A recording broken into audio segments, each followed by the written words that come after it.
It's the late 1940s. A man in his mid-30s stands on a used car lot in Arkansas, trying to sell vehicles to people who don't want to buy.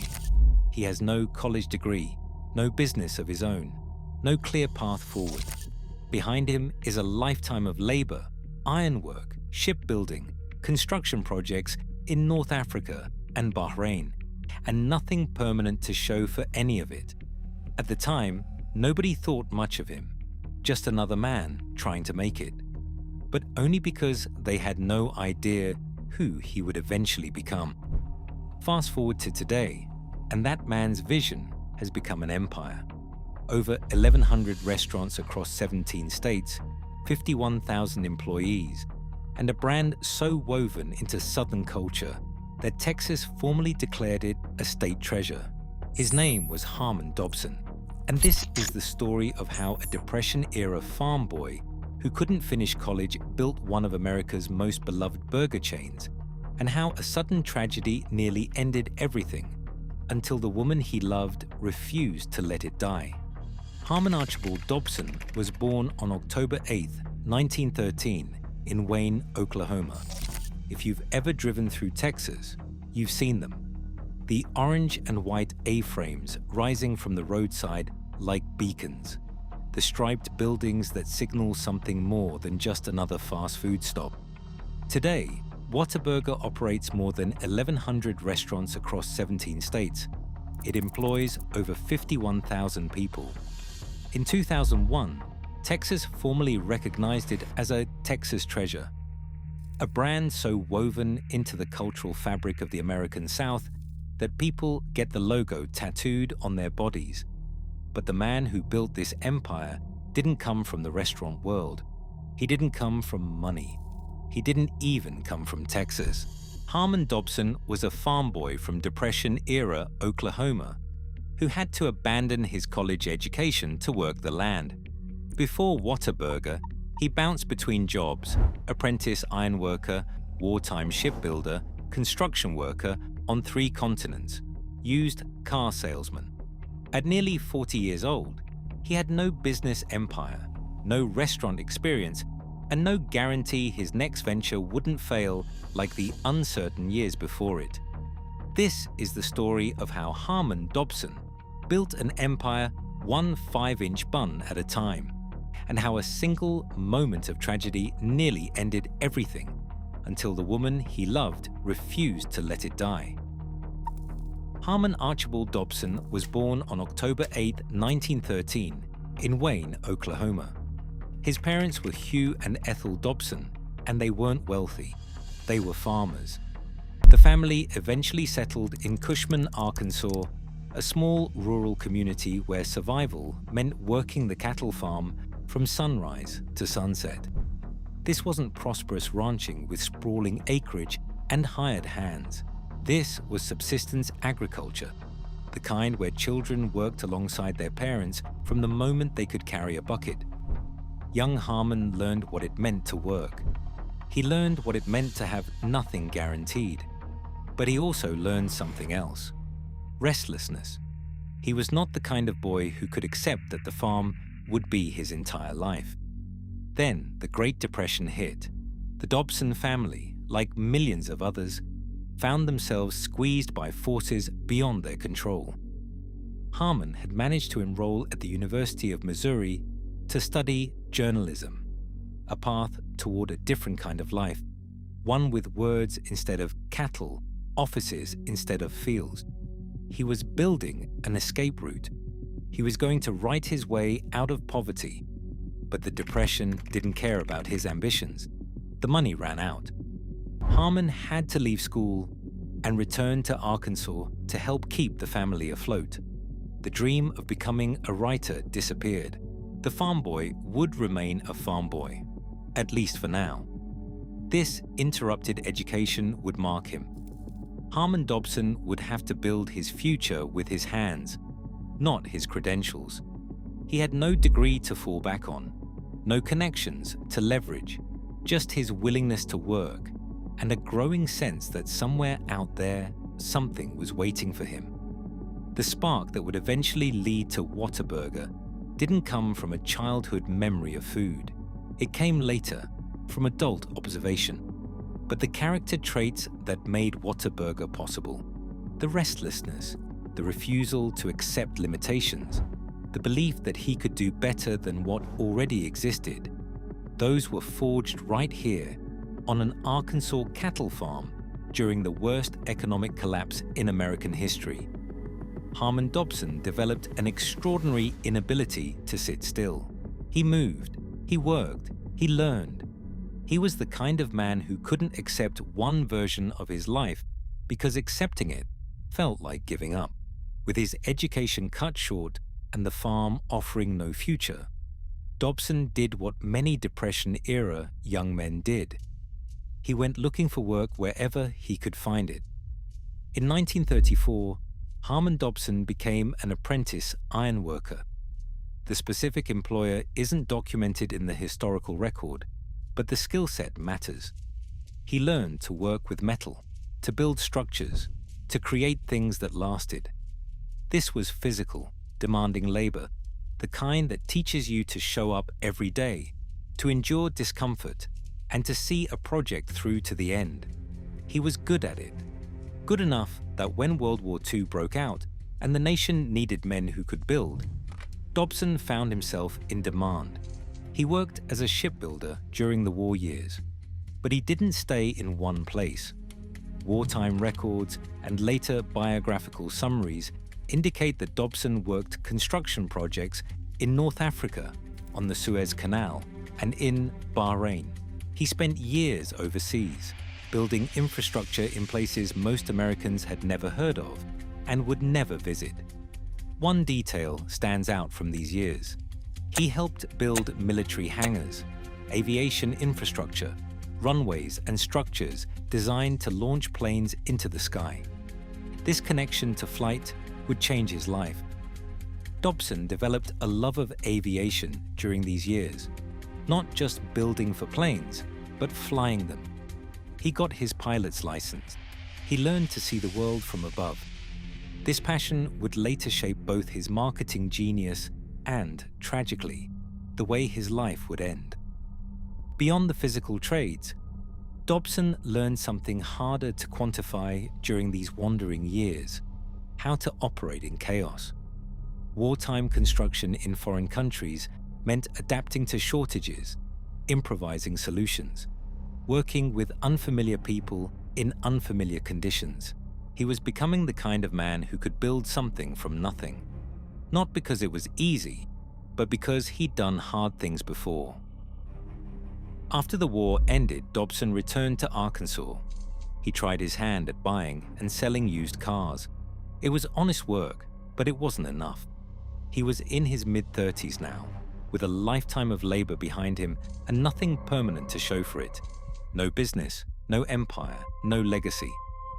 Somewhere in this period, the restlessness crystallized into ambition. He didn't want to sell cars. He didn't want to work for someone else. He wanted to build something of his own. He just didn't know what yet. Harmon would meet Grace Williamson after founding Whataburger. They married on March 11, 1955, after the company was already growing. Grace enters this story not as a founding-era partner, but as the woman who would later save everything Harmon built. By the late 1940s, Dobson had worked more jobs in more places than most men see in a lifetime.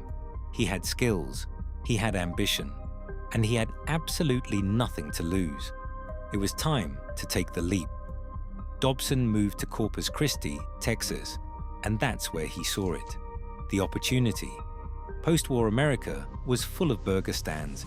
They were everywhere, roadside operations selling cheap, small patties to hungry customers in a hurry. But Dobson noticed something. These burgers were forgettable. They were fuel, not food. Quick and cheap, but nothing special. Nothing that made you stop and say anything. He believed customers deserved better. Dobson didn't want to sell another tiny patty. He wanted to sell something that made people react. He wanted to serve a burger, as he put it, so big it took 2 hands to hold and so good that after one bite, customers would say, "What a burger!" That was the vision. Now he needed a partner. He found one in Paul Burton. Burton was a local businessman who believed in the concept enough to open the first location together. Without Burton's partnership, there would have been no stand on Eyre Street. He was the first believer, the person who looked at Harmon Dobson's oversized burger idea and said yes. On June 23, 1950, the Texas Secretary of State authorized the Whataburger trademark. On August 8, 1950, the first Whataburger stand opened on Eyre Street in Corpus Christi, directly across from Del Mar College. The product was unlike anything else on the market. A quarter-pound beef patty, massive for its time, served on a 5-inch bun with lettuce, tomato, pickles, onions, mustard, and ketchup. The price, 25 cents. At a time when many stands sold nickel burgers, Dobson was asking 5 times more. He was betting everything on one idea: that size and quality would justify the premium. But there was a problem. Standard bakery products weren't big enough for his vision, so Dobson commissioned Rainbow Bakery to create a custom 5-inch bun, the foundation of the entire Whataburger experience. He wasn't just selling a bigger burger, he was engineering one from scratch. According to company history, lines formed around the block within the first week. Dobson's personal journal reportedly recorded $50 in sales on opening day. The gamble was working. People weren't just buying the burger, they were reacting to it. They were saying exactly what Dobson wanted them to say. What a burger. The problem Dobson solved wasn't complicated to understand. It was just that nobody else had bothered to solve it. Post-war America's burger stands were built for speed, not satisfaction. Small patties, cheap buns, assembly line efficiency.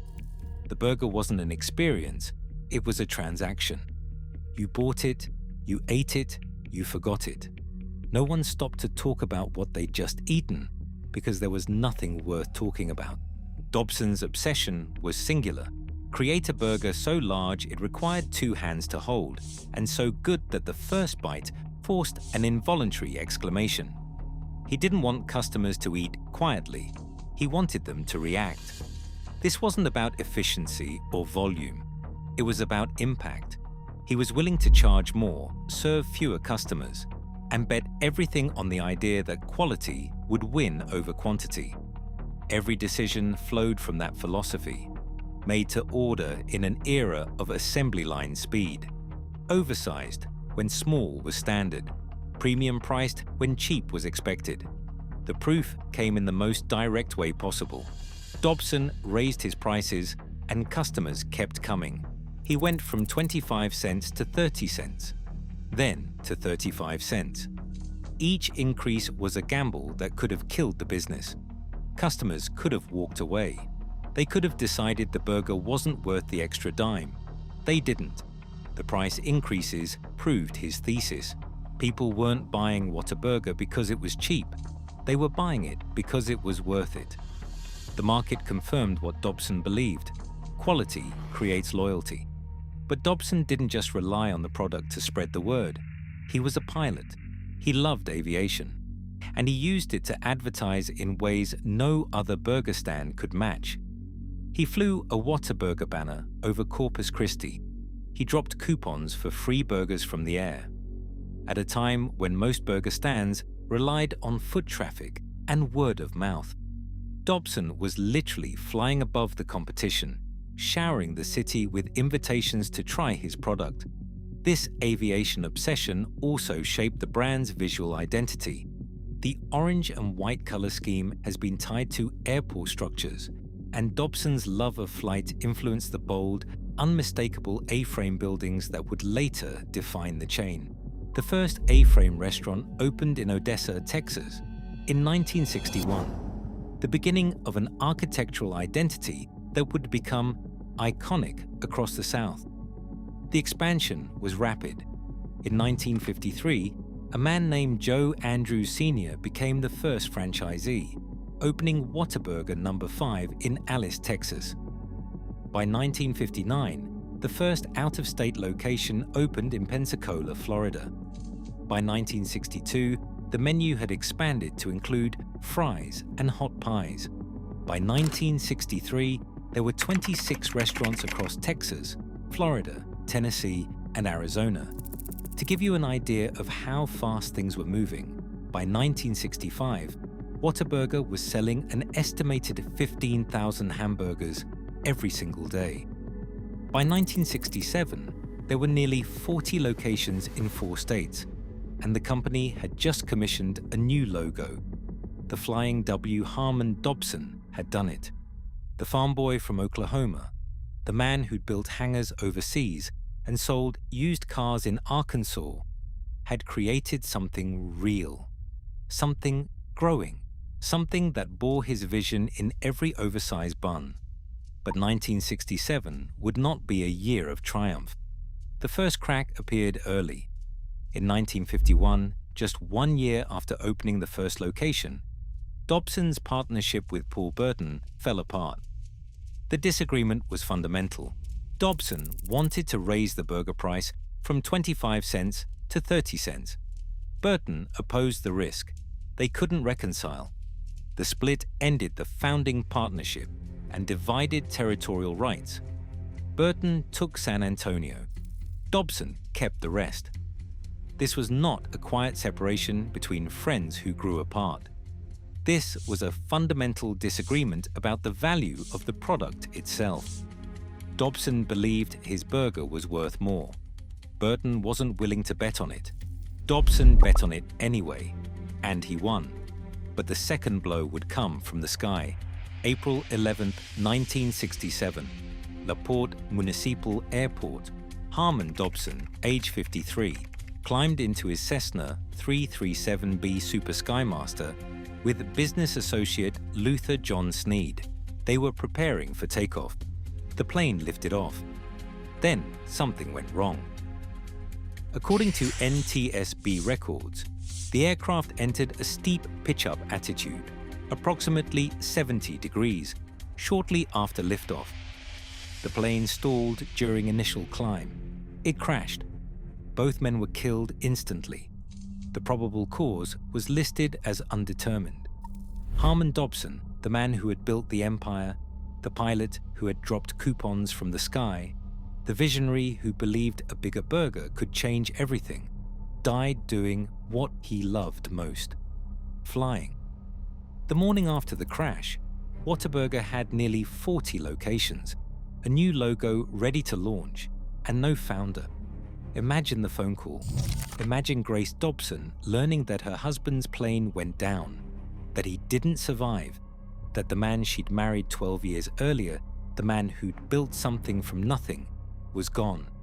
Imagine the meetings that followed, the lawyers, the investors, the people who assumed a widow would sell. The business was valuable. She could have taken the money and walked away. No one would have blamed her. Grace Dobson said no, not for sale. This stays in the family. She took control of the company. She became the stabilizing force that carried Whataburger through the grief and uncertainty of losing its founder. This was not a corporate succession plan. This was a widow choosing to honor her husband's life by protecting his legacy. What could have been an ending became a continuation. Grace Dobson didn't just maintain Whataburger, she grew it.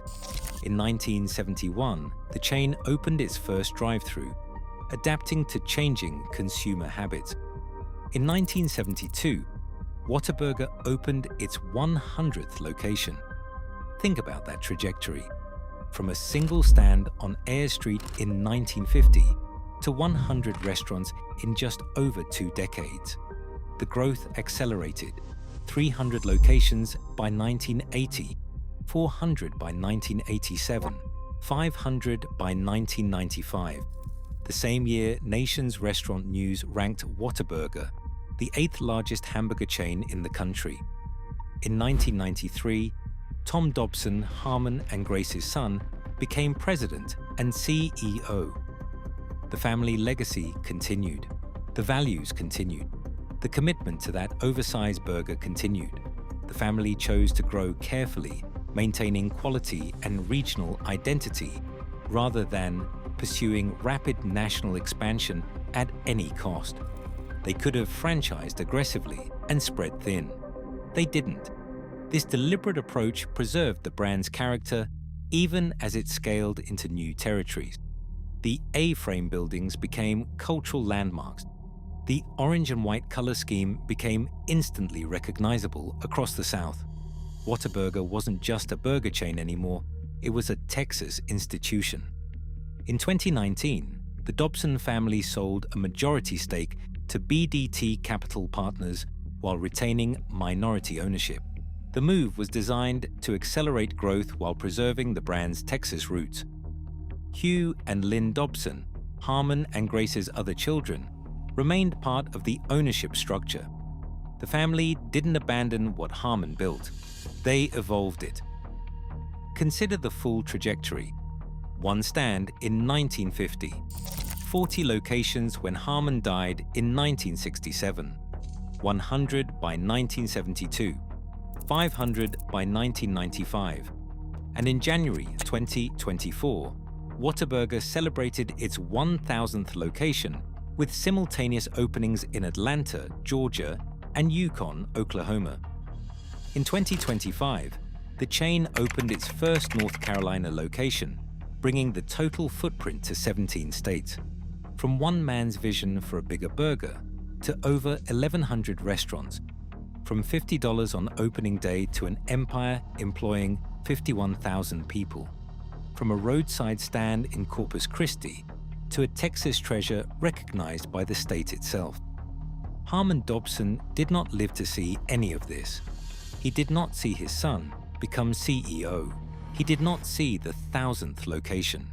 He did not see his company expand beyond anything he could have imagined in 1950.